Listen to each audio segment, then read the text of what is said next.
안녕하세요. 월요일 엄마표 일기 구현정입니다. 지난 한 주도 잘 지내셨나요? 저는 저희 아이들이랑 여름 휴가를 다녀왔습니다. 정말 즐겁고 뜻깊은 시간을 보냈는데요. 여름 휴가를 갔다 오고 나니까 터닝 포인트가 되어서 월요일이 되니 좀 더 계획을 잘 세워야겠다. 좀 더 많은 일을 해야겠다. 쓰러지지 말아야겠다. 이런 다짐을 하게 되었어요. 우리 아이들도 어머님들도 이제 방학을 맞아서 새로운 계획을 세우셨을 텐데 계획 잘 실천하고 계신가요? 실천하기가 쉽지만은 않으신가요? 음, 그래요. 이 계획을 세울 때에는 아무래도 여러 가지 생각을 좀 할 게 있는데 가장 중요한 건 기존에 우리 아이들이 하던 루틴을 흔들리지 않게 잘 잡아가면서 추가로 아이들이랑 방학 동안에 꼭 해보고 싶었던 일들 또는 잡고 싶었던 루틴들을 추가로 더 얹어보는 것입니다. 그러려면 아무래도 체력적으로 몸의 단련이 좀 필요하겠죠. 그러면서 동시에 또 우리 아이들이 시간 관리를 잘 할 수 있도록 어머님이 도와주셔야 합니다. 아이들은 시간 관리가 쉽지 않죠. 그러니까 어머님들이 무너지시면 안 됩니다. 고로 아이들의 체력 관리와 시간 관리는 엄마의 체력 관리와 시간 관리가 된다라고 생각이 됩니다. 그리고 동시에 아이들은 운전을 하러 갈 수가 없고 세상에 어떤 많은 것들이 존재하는지 정확하게 알 수 없기 때문에 엄마가 아이들이 조금 부족한 부분 또는 새로운 것들을 익혀야 하는 그런 부족한 부분이 느껴지는 그런 부분들은 어머님들이 일주일에 한 번 또는 2주일에 한 번 새로운 경험을 시켜주러 나가시게 될 겁니다. 어제 읽었던 책 직지를 찍는 아이 아로라는 책에서 이런 말이 있었어요. 여행은 아이를 어른으로 만들어준단다. 여행은 정말 아이를 어른으로 만듭니다. 그 책에서 나온 여행도 그냥 즐겁게 쉬러 가는 여행은 아니었어요. 무언가 목적하는 바가 있었고 그것을 성취하기 위해서 참아내는 인내의 과정이 있었죠. 그것을 여행을 끝내고 다녀오면서 아이는 깨닫습니다. 나는 어떤 꿈을 가져야겠다. 이것을 위해서 나는 끝까지 가야겠다. 참고 견뎌야 하는구나를 깨닫습니다. 그런데 우리가 생각하는 여행은 사실 좀 힐링의 목적이 강하죠. 그렇기 때문에 어머님들이 이 책에서 말하는 여행이라는 단어를 세상적인 단어로 인식하지 마시고 조금 우리 아이가 견딜 수 있는 여행, 조금 힘들지만 뜻깊은 여행을 만들 수 있는 데에 에너지를 쏟으셔야 합니다.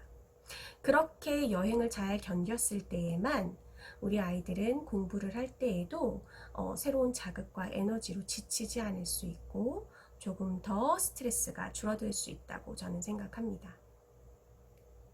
어느 곳에서나 스트레스는 계속 들어옵니다.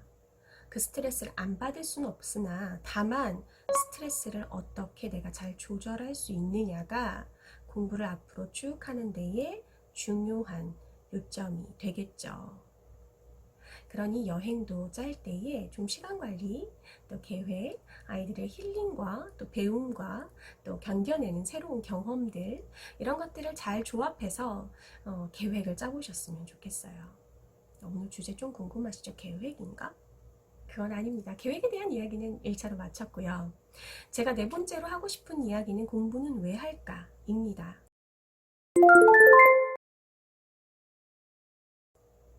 우리 아이들이 종종 엄마들한테 묻는 게 공부는 왜 할까? 라는 질문입니다.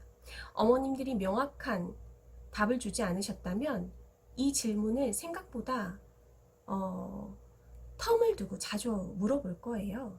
아이들이 공부하기 지겨울 때 특히 이런 질문들을 자주 할 겁니다. 또 어려움을 느꼈을 때 엄마 공부는 왜 해? 라고 질문을 하겠죠.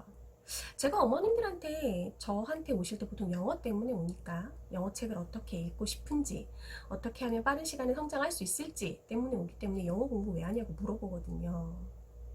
그러면 영어를 보통 여행 가서 좀 자유롭게 대화를 했으면 좋겠다 라는 정도로 쓰고 싶다고 이야기를 하세요. 어떻게 영어 공부에 대한 목적이 나약해서야 되겠습니까? 영어 공부하는데 아이들에게 몇백만 원, 몇천만 원 투자하시면서 겨우 고장 여행 가서 쓰다니요. 우리 아이가 뭘 할 줄 알고요. 우리 아이가 나중에 이걸로 대학을 가면 어떻게 하실 겁니까? 새로운 직업을 얻게 된다면요. 그러려면 내 아이는 자신의 생각을, 자신의 온전한 주관을 영어를 통해서 자신의 마음을 전달할 수 있는 도구로 쓰이게 될 겁니다. 그 정도 언어를 쓰려면 정말 많은 생각을 하고 자신의 가치관을 세워놨었어야만 영어로도 옮길 수 있겠죠. 그러려면 고급진 단어들을 많이 알아야 할 테고, 그렇기 위해서는 영어를 그냥 말만 한다고 되는 것이 아니라 멋지게 water please 이 정도만 하는 게 아니라 자신의 생각들을 다다다다 영어로 말을 할 수 있는 정도의 능력이 되어야 합니다. 그럼 영어를 많이 배우면, 능숙하게 하면 자신의 생각을 막 뱉을 수 있냐? 어떻게 그렇게 할 수 있어요? 한국어로 책을 읽고 독후감을 한 편 못 쓰는 친구가 영작을 어떻게 합니까? 한국어로도 글을 쓸 수 없는데 영어로 쓸 수 있다는 건 말이 안 됩니다. 자신의 생각을 잘 정리를 해놓은 친구들만 한국어로, 글로, 영어로 스피킹을 하든 라이팅을 하든 할 수 있지 않겠습니까? 영어를 쓴다는 것도 그렇고, 자, 원래 기본기에 대한 우리가 이야기를 했던 건 공부를 왜 할까였으니까 그 다음 질문 아이가 또 묻습니다. 공부를 왜 할까? 그럼 엄마가 이렇게 묻죠. 좋은 직업 가지게 하려고 그러지 라고 대답을 하는데요. 좋은 직업은 뭡니까? 돈을 많이 버는 겁니까? 권세를 좀 얻어서 좋은 직위를 얻는 게 좋은 직업입니까? 과연 4차 산업혁명 시대에는 지금의 사자들이 온전한 밥통을 유지하고 있나요? 공무원들이 더 많아질까요? 어떻게 될까요? 우리는 알 수 없잖아요. 지금도 기계화 시대가 되어서 하물며 작은 점포에서도 1인 사업자들이 많습니다. 모든 주문은 키오스크로 받지요. 어디에서 직원으로 일을 할 수가 있을까요? 좋은 직업에 대한 개념이 좀 바뀌어야 한다고 생각합니다. 좋은 직업은 돈을 많이 버는 직업이 아니라 내 아이가 자신의 가치관을 담아서 자기가 즐거운 일, 아니면 어렵지만 버틸 수 있는 일, 그런 것들이 좋은 직업이라고 저는 생각을 합니다. 그런데 어머님들은 4차 산업혁명 시대에 오는 새로운 직업들을 알 수 없잖아요. 아버님은 알 수 있나요? 우리가 한 번도 경험하지 못한 세계가 오는데 아이들에게 어떤 이야기를 해줄 수 있을까요? 근데 다만 여러 책들을 보면 확실한 건 전문직을 얻는다 하더라도 이 아이들은 자격증을 유지하기 위해서 4년에서 5년에 한 번 계속해서 자격을 갱신하는 시험을 봐야 하고, 또 다른 공부를 계속해서 업그레이드 시켜서 자신의 능력을 발전시켜 나가야 한다는 것입니다. 그렇다면 죽을 때까지 공부를 해야 하는데 대학 가면 공부 그만해 라고 말을 할 수가 없겠죠. 우리 아이들은 죽을 때까지 공부를 해야 합니다. 너무 슬픕니다. 그러려면 우리 아이들에게 좋은 직업 가지려고 라는 대답을 해줄 수 없는 것입니다. 저는 저희 아이들이 엄마 공부 왜 해야 돼요? 라고 어렸을 때 묻고, 제가 가르치는 아이들도 저한테 그런 얘기를 자주 묻습니다.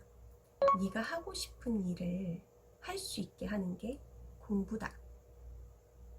네가 무언가를 하고 싶다면 반드시 공부해야만 한다.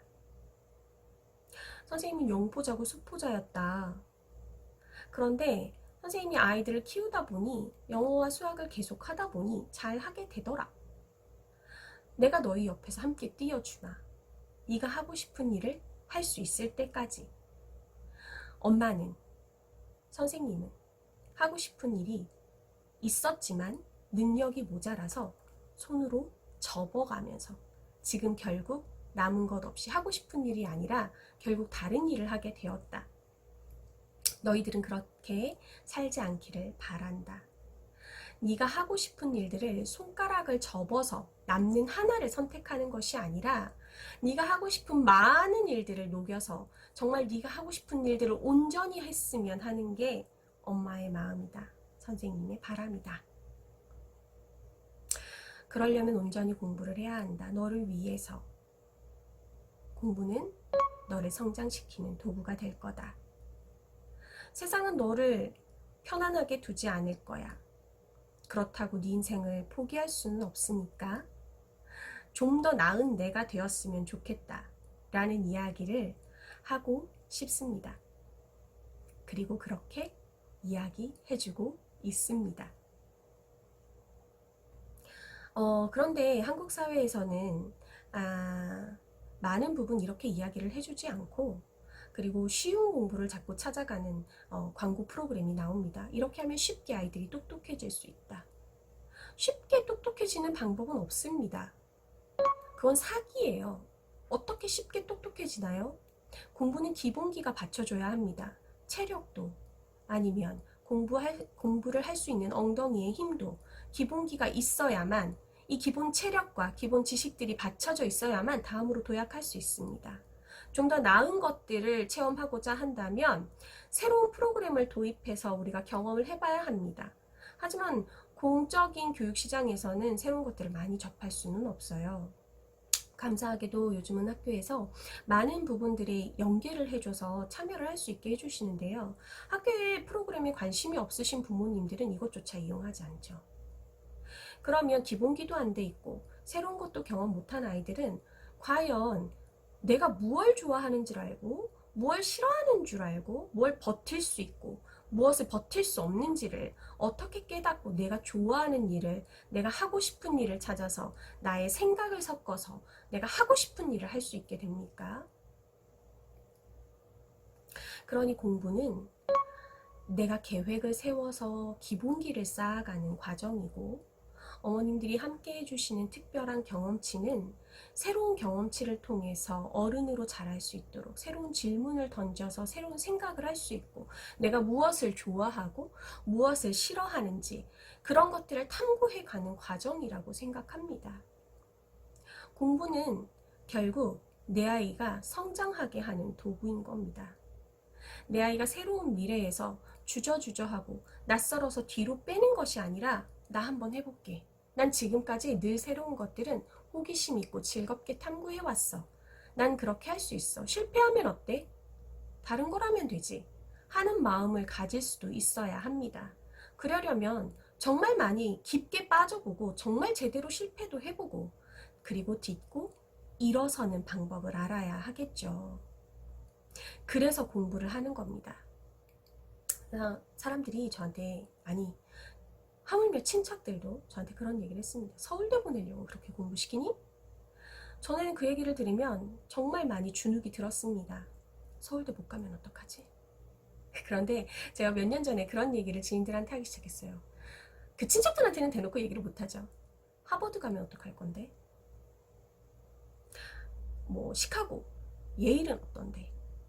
어디 갈 줄 알고 그렇게 쉽게 서울대에서 머무르게 하냐? 라고 이야기를 합니다.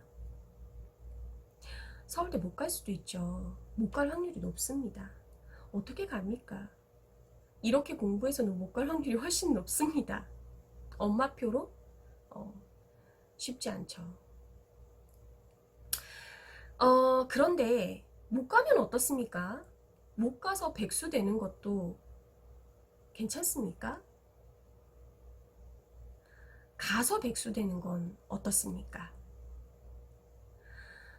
대학을 가는 게 중요한 게 아니라, 앞에서 얘기했다시피 자신의 경험치와 자신의 좋아하는 일과 자신이 열심히 할 수 있는 일들, 버틸 수 있는 일들을 알고 있다면, 그리고 자신의 가치관을 정확하게 세워놨다면, 내 아이가 지금까지 쌓아온 경험으로 내 아이가 빵집을 하든 하다못해 식당을 하든 어떠한 영업을 하든 내 아이는 자기의 가치관을 담아서 상대방을 대할 겁니다.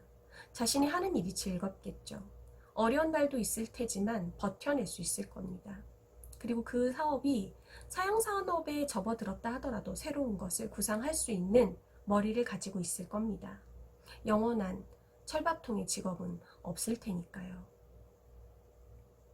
보통은 자신이 마련한 재능이 없으면 직업이 끊어지게 되죠.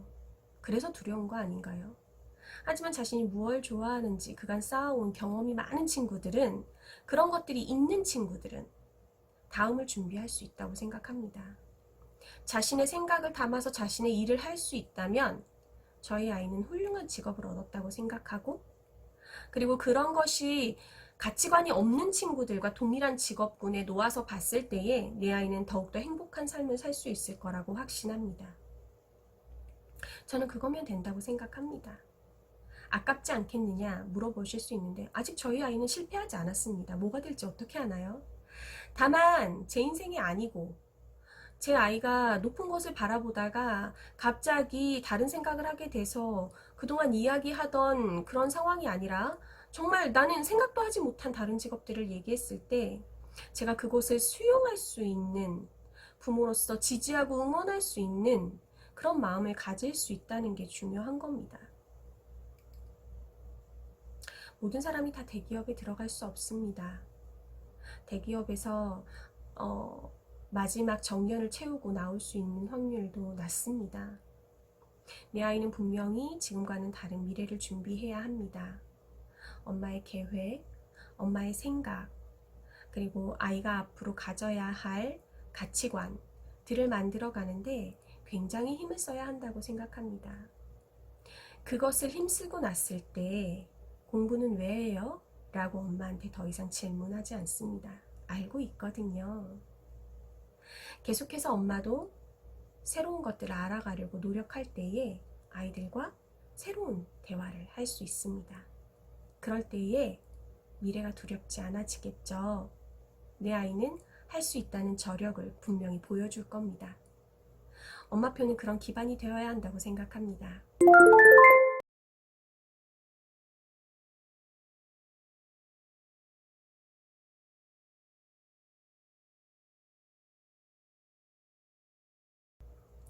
오늘은 조금 무거웠던 것 같고 시간도 좀 지체가 되었어요.